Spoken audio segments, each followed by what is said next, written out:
You are listening to 10,000 Swamp Leaders. Leadership conversations that explore adapting and thriving in a complex world with Rick Torsett and guests.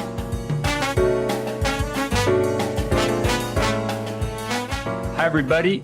This is Rick Torsett, and this is 10,000 Swamp Leaders, a podcast where we have conversations with people who've made a decision to lead in the world, and in particular, a decision to lead in areas and arenas that are quite messy and complicated and tests the mettle of people who are choosing to lead. Today, I have an honor to have a guest on, Terry Rogers, MD, who we're going to talk to from several different angles. Terry, welcome to 10,000 Swamp Leaders. I'm very glad to have you here.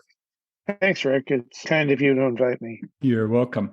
So for those of you who are regular listeners, I come to know Terry quite recently through a conversation and referral by John Shearer, who I've known for a while, who Terry's known for quite a while. And John told me off recording that I needed to talk to Terry. In fact, I recorded Terry. I think you remember I recorded this episode while he was in your house. So I didn't have very far to go to find Terry. And I'm sure glad John recommended him to me because I think, Terry, you've got a great story, an important story that I want to help spread. So I'm going to ask you to begin with is for our listeners, what is important for them to know about you before we get into any more details about your career and your life and your work? Yeah, well, I think maybe, and this just comes to mind at the moment, it's the juxtaposition of an objective science-based occupation with the involvement with the fine arts. I didn't actually plan to do this, but in college, I knew I wanted to go to medical school, but I did not want to major in a science. So I was actually a fine arts major. And I took my prerequisites, or some of them in summer school for 2 summers to satisfy the criteria for getting into medical school. So as I reflect back on it in the moment, right, in this moment, it's like, how do these two disciplines, if you will, work together in a way that enhances both of them and hopefully enhances those people that I interact with and with whom I surround myself. And that's been sort of the reality for me for many, many years. I enjoy visual arts. I'm not particularly gifted in visual arts, but I enjoy other people's productions. I've been involved for leading a traditional Dixieland jazz band for the past 40 years. And more recently, in the past few years, have worked pretty hard at my art of photography, particularly doing portraits. So I think if it were to be distilled down to, what is this guy all about? It'd just be the balance of the science and the art. Thank you for that. I did a little digging and I learned that perhaps this has got some genetic history to it as well from your father, who was an engineer and also a lover of art and a bit of an artist himself. Is there a fair connection there, do you think? Yeah, I'm afraid that the apple doesn't fall too far from the tree in this instance. My dad was a very smart guy. He was an engineer, but also gifted as an artist. He sang, he played instruments. He was a good oil painter, much better than I could possibly have done, and was a curious and intelligent person. He had lots of interests. He put together his own printing press in his later years. He was into archery, was into raising birds. It goes on and on. Yeah. So good for you, Rick. You you caught the connection. So, and we should say for listeners, they know that I have a long history in Seattle, but you've been in Seattle for quite a long time too. So I'm familiar with the organizations that you have spent time in. I'm just really caught up by this, Terry, that I did the calculation here, large hospital in Seattle, 15 years, elder care field for 10 years, a not-for-profit for 10 years, and then 20 years at an alcohol and drug and rehabilitation center. I make that out to be about 55 years of service in varying platforms here. So you did art to get into medical school. That is really unusual to me to start with. I maybe should have stuck with my art classes. But what drew you to the medical world, first and foremost? What was that about, and how's it turned out for you 55 years later? Yeah, that's a reasonable question. I had an uncle who was a surgeon, but with whom I had virtually no contact. He was a surgeon who went to Europe in the Second World War and actually stayed in Paris, became head surgeon at the American Hospital in Paris.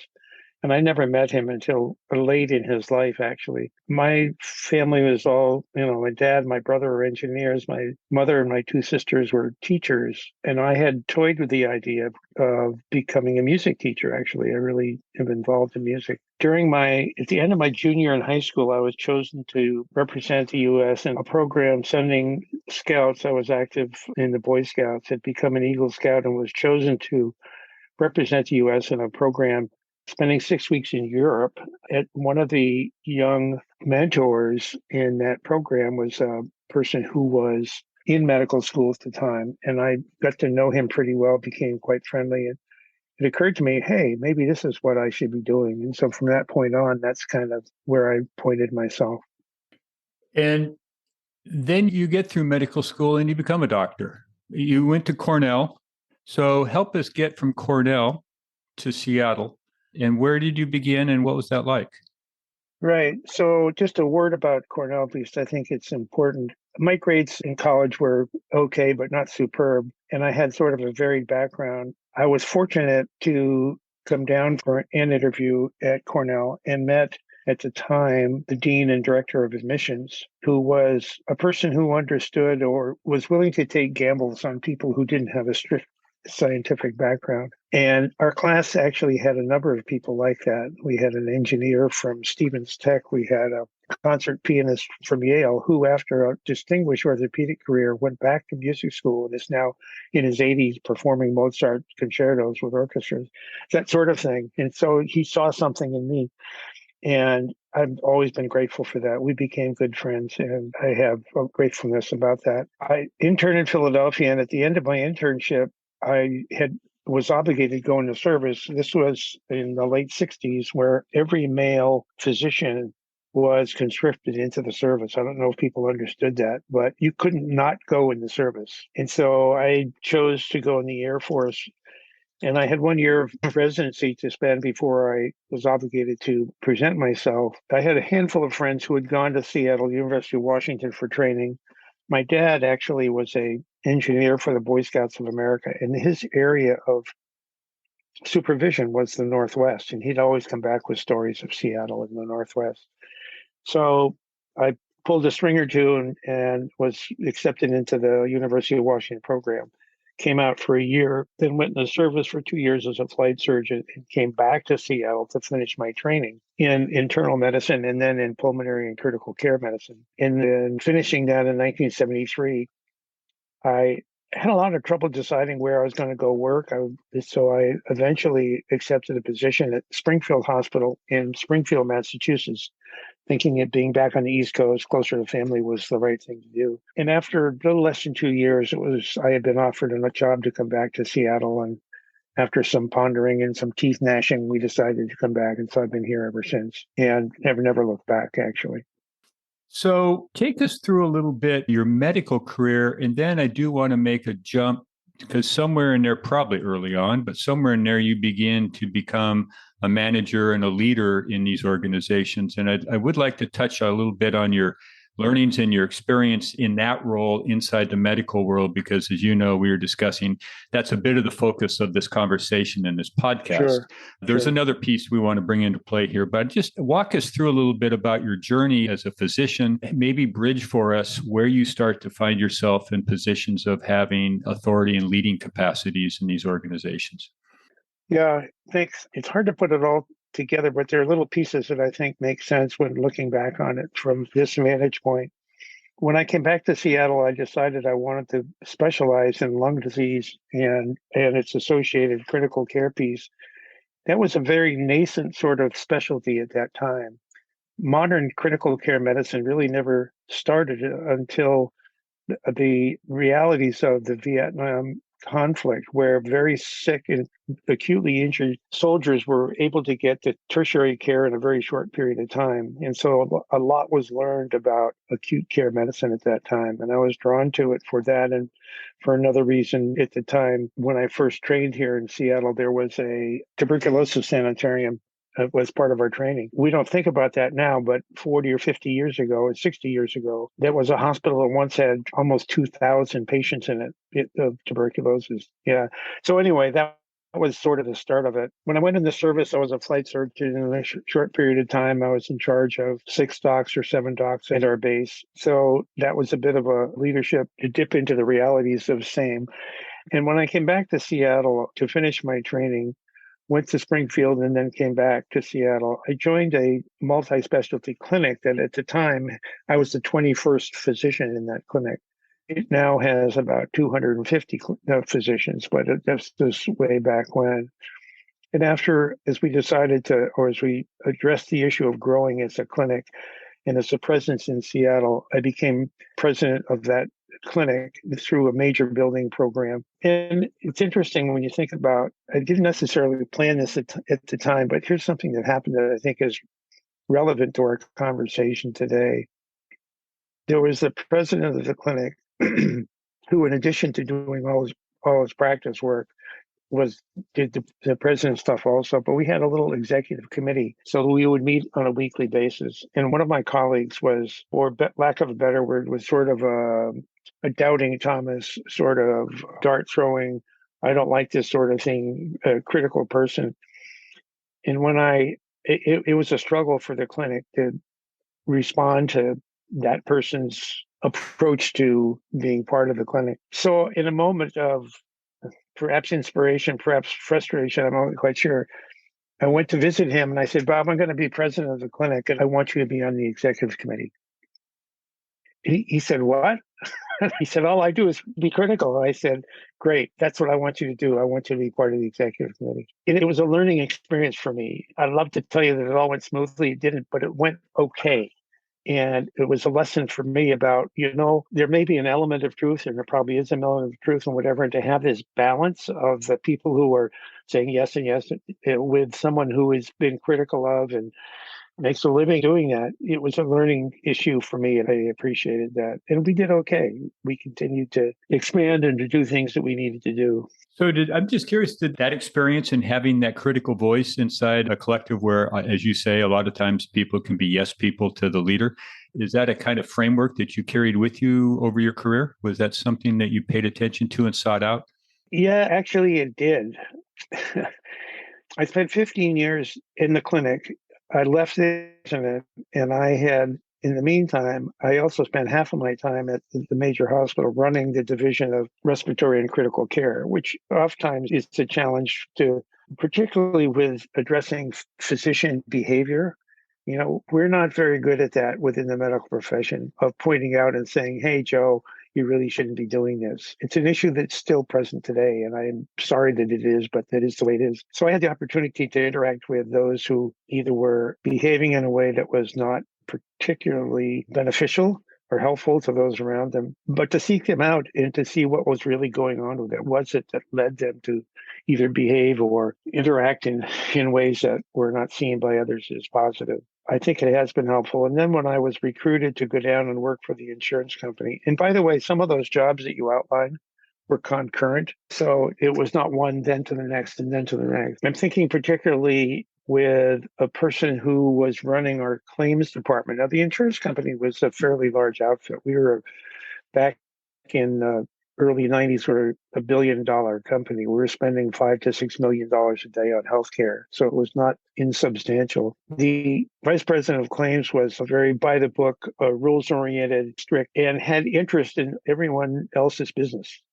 I used to call him the vice president of everything. I'd send a memo to one person and somehow he'd hear about it and comment on it. So finally, brought him in and I said, Joe, his name wasn't Joe, but I said, Joe, look, I know that you have a lot of experience in many things in your insurance environment that could benefit. That experience could be of benefit to many of us. The way you presented it, however, is not working for most people who receive unsolicited comments. What if you were to set up an educational seminar where you offered to address a topic and send out an invitation? If people wanted to come here, then that's a terrific way for you to impart your experience and your information to people who could use it, but who otherwise get put off by the way you've been approaching it.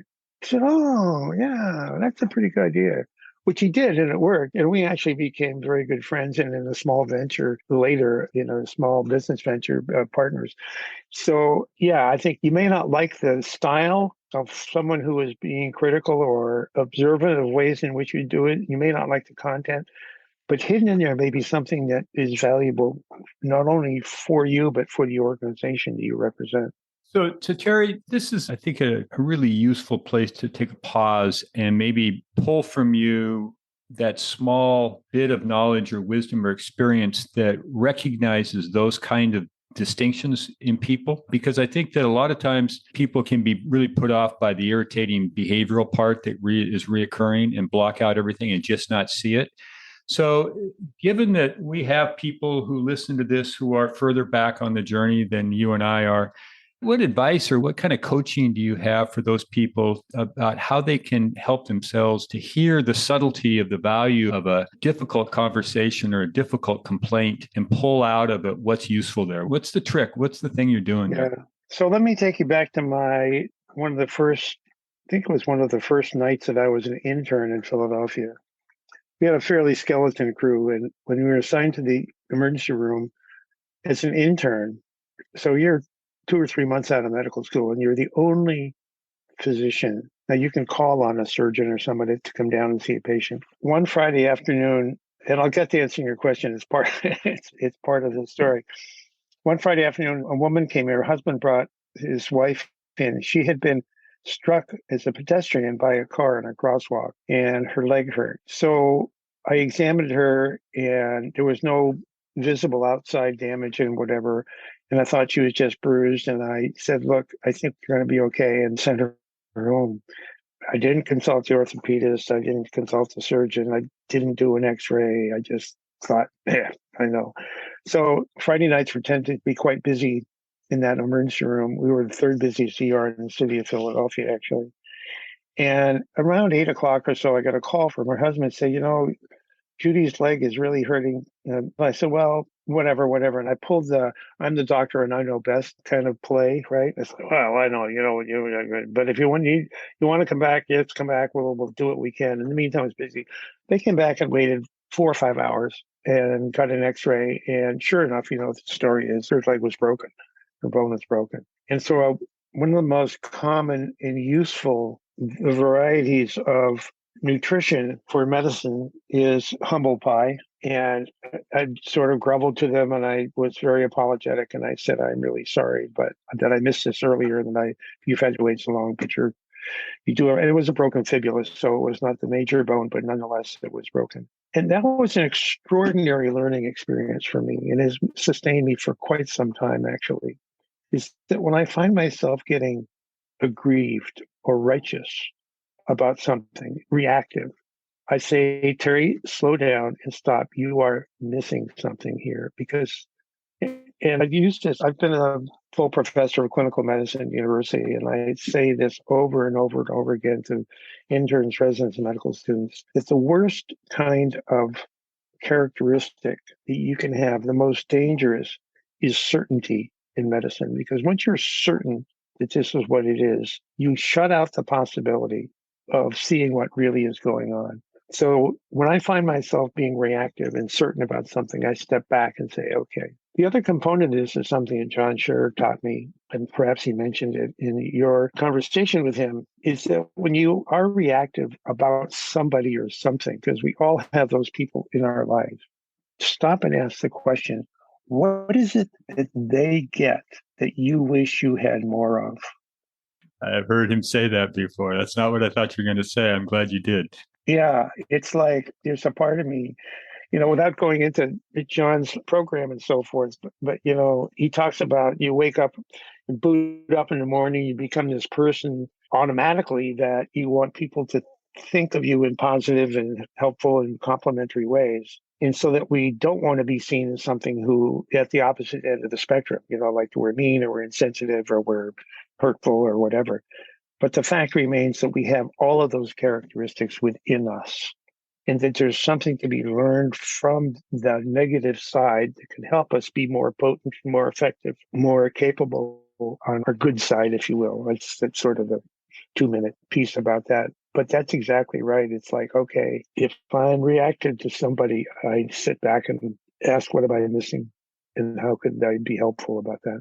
So let's integrate some art into this world of medicine and leadership. Yeah. Because I suspect in doing my bit of homework and reading about your history that all along there's been at least a soft song line of some kind of exploration of art and creativity and imagery and et cetera. Is that a safe assumption to start with? Yeah, I think so. I've always been involved in music. We had a really strong music program in our public school system in a small town in New Jersey where band and orchestra and chorus work was celebrated and supported. And so I'm the youngest of four, Rick, and my sisters and my brother were all involved in music. They all played in the band with instruments. And my dad loved music. He had, Beethoven symphonies and opera that he would play. I mean, remember growing up listening to the triumphal march of Aida. And all I wanted to do was I wanted a baton because I wanted to be a conductor. Dum, da, da, dum, dum, dum, dum. Right? In fact, there was a music store in Concord, New Hampshire. I was, 7 years old, maybe 6 or 7. And I'd go down and look in the music store window, and there was this baton. I said, oh, man, would I love one of those. So music was always there. Played in the band, did chorus in high school and in college. When I was in medical school, I sang in a chorale for 4 or 5 years. I was there. We sang in Philadelphia. So, yes, it's been there.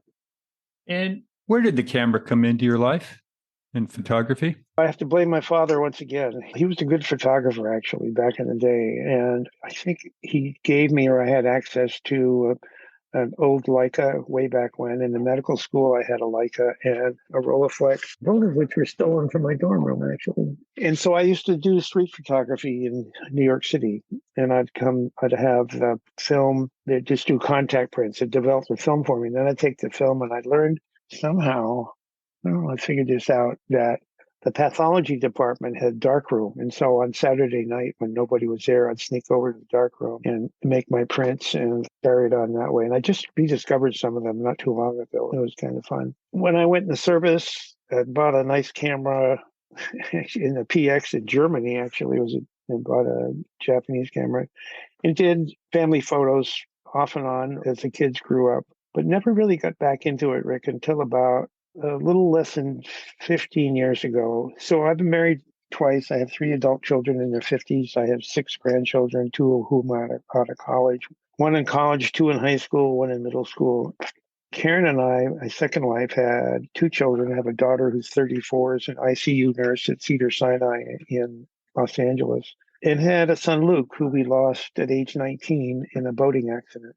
Luke was the artist. He was a very gifted vocalist, a visual artist. He could draw and paint and sculpt, and a really good photographer. And he was a senior in high school, I bought him a Nikon. And when he died, I inherited his camera. This was 14 years ago. And I started shooting again, just a little casually and then a little more seriously.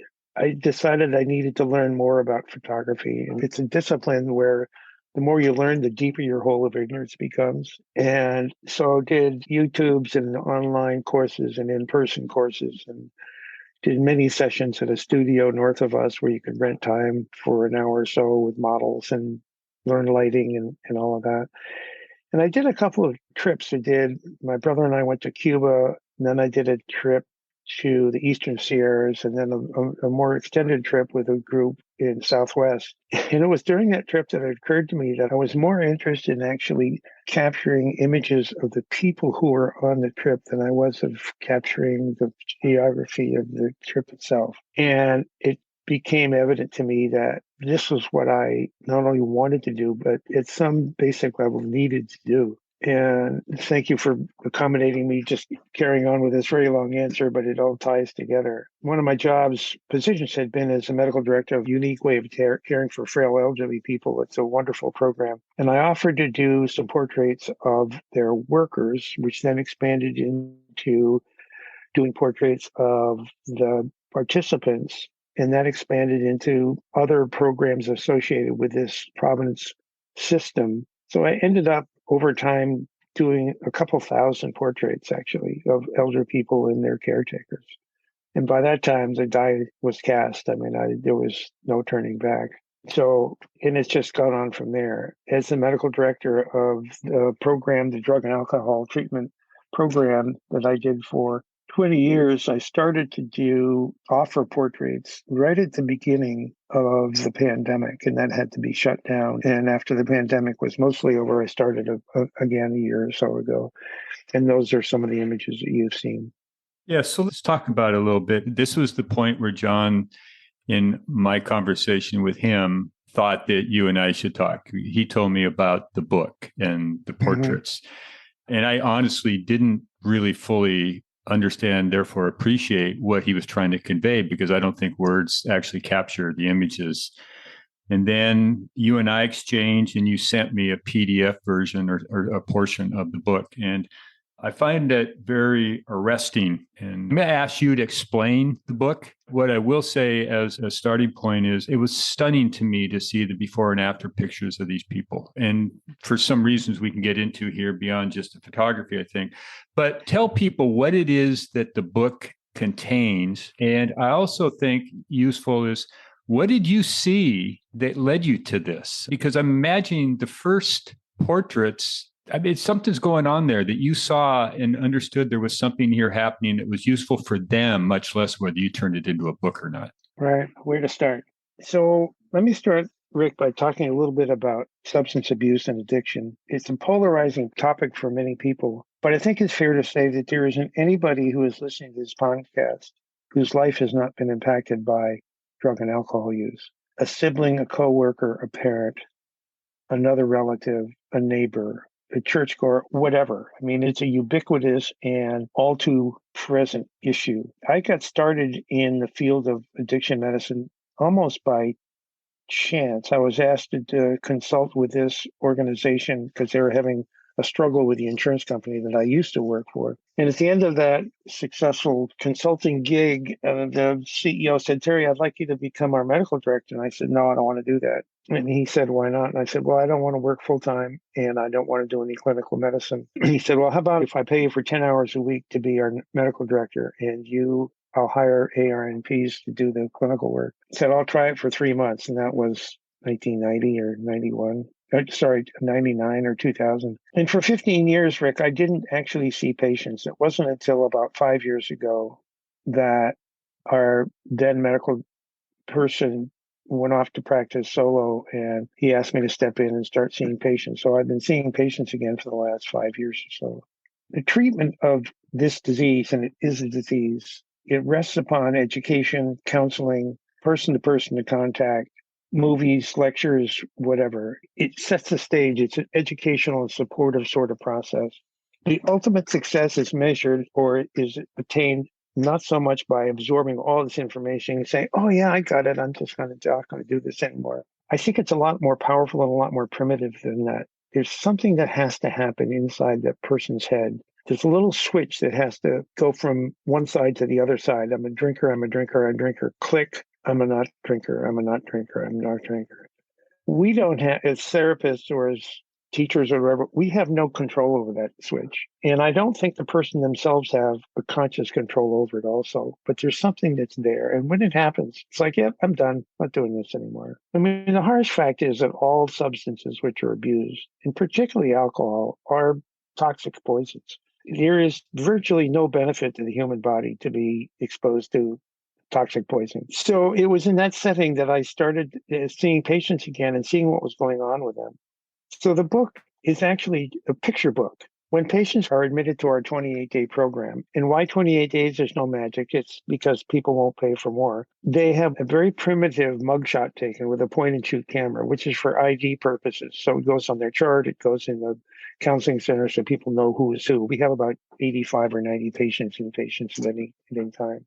And as I would see somebody, I'd admit somebody on March 2nd, and I wouldn't actually see them again formally, but I might run into them in the hall 3 weeks later, and I say, "Oh my goodness, George, look at you. You just look so much different." And it's about that time that my interest in doing portraits, I was really quite drawn to wanting to capture the human face. That there's something so powerful about this. Then I talked to a couple of patients. I said, "Would you be at all interested in sitting for me so I can take your portrait?" At the time, the administrator was a woman who was not particularly supportive. In fact, after I did I don't know, a dozen or so patients, so you can't do this anymore. And it's a side story, but coincided with the start of the pandemic. So whatever. But when I saw them and I presented the pictures to them, so what I do is I'll have them sit, I'll do their portrait. I'll take anywhere between 30 or 40 images, click, click, click, click, in different positions, whatever. I'll pick the one that I think represents who they are. Generally, I think I do a pretty good job of getting the right one.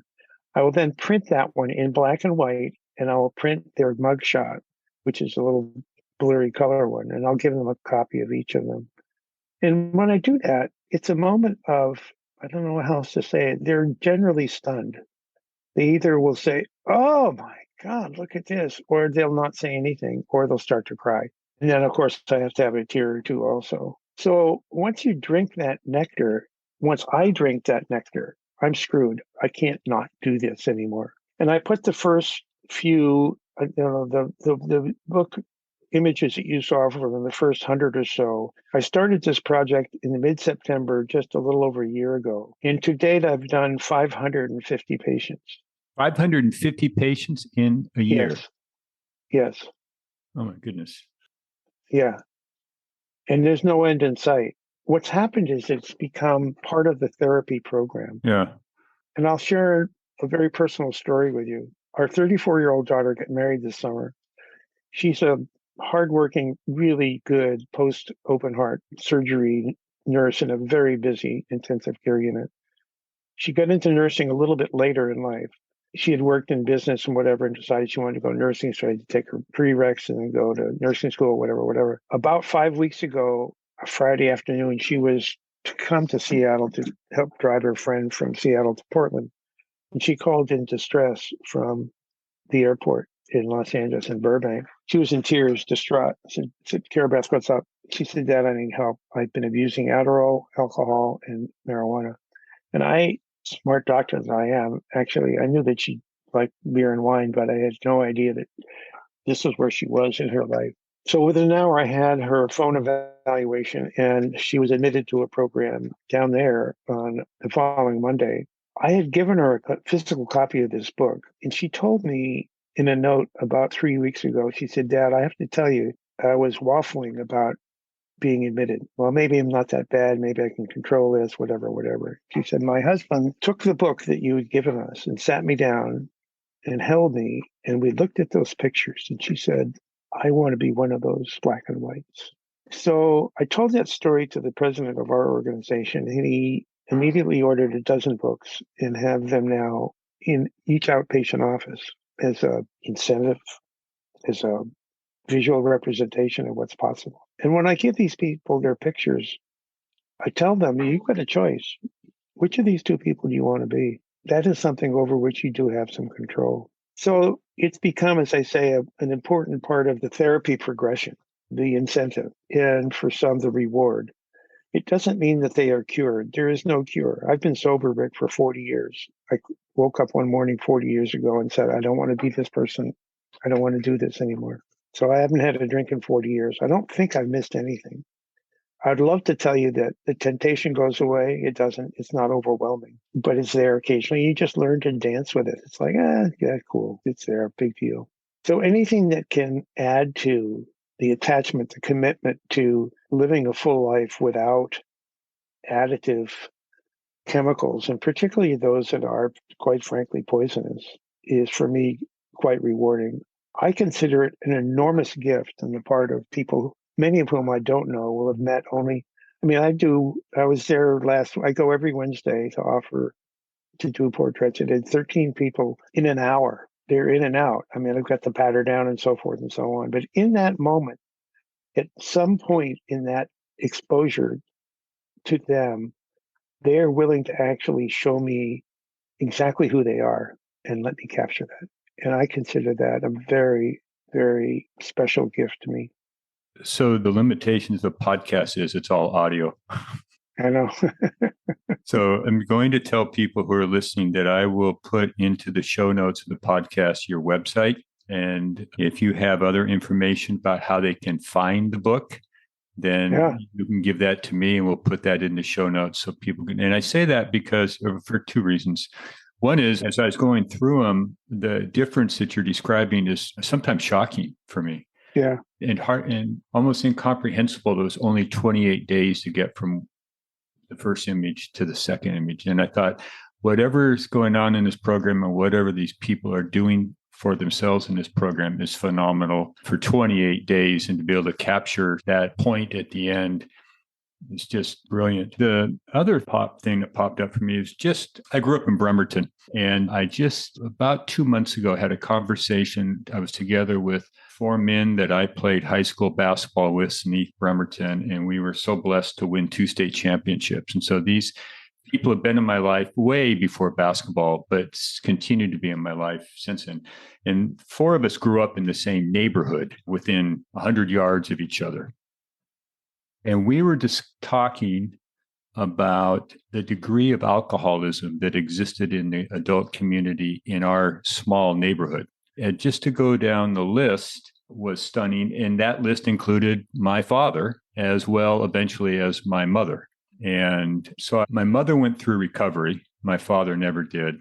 And I got to say, I saw my mom in every one of those pictures, and that was, I just thought, what a gift to provide these people because I would imagine the story I make up, and you can clean me up if I'm off on this, is if I've traveled that road and then I'm in this program for 28 days and I see these pictures before and after, I truly have at least an icon of how I can stay this way because it's me in an image. And that's got to be helpful to them, I would think. I would think so also. I don't hear back from many of them, but of those with whom I've had some contact say, I put the old one and I put the new one up on my mirror, and I look at it every morning as an incentive, as a reminder of what I could be. Yeah, you mentioned we grew up in a time, you're probably a bit younger than I am, but I remember that there were advertisements of the family in the Saturday Evening Post of the family sitting around the table and everybody having a glass of beer in front of it. It says, beer belongs, enjoy it. Well, yeah, and it's not that there's just decades of this, there are millennia. I mean, what is it Jesus made when he was given water? He made 12 proof wine, right? Yeah. It goes back a long, long ways. And it's really sad. I was thinking at her wedding, at Carabeth's wedding, it was a lovely affair. We have a little place in Hood River, and she got married at a place down there, and families flew in, and one of them brought some COVID with them. But so the irony is we sit around and we wonder and we marvel and we compliment this wonderful couple and wish them well on their journey through life. And so in honor of all that, let's all stand and raise a glass of poison and drink to their health. I'm not an evangelist, but I'm a realist. It's like, look, there is the other thing you were talking about, your family situation and how your mom sort of regained who she was and your dad probably didn't. I think one of the most potent effects abuse like this is that it chews away relentlessly at one sense of self-respect. You get up in the morning, look in the mirror and say, oh shit, did I do this again? Right?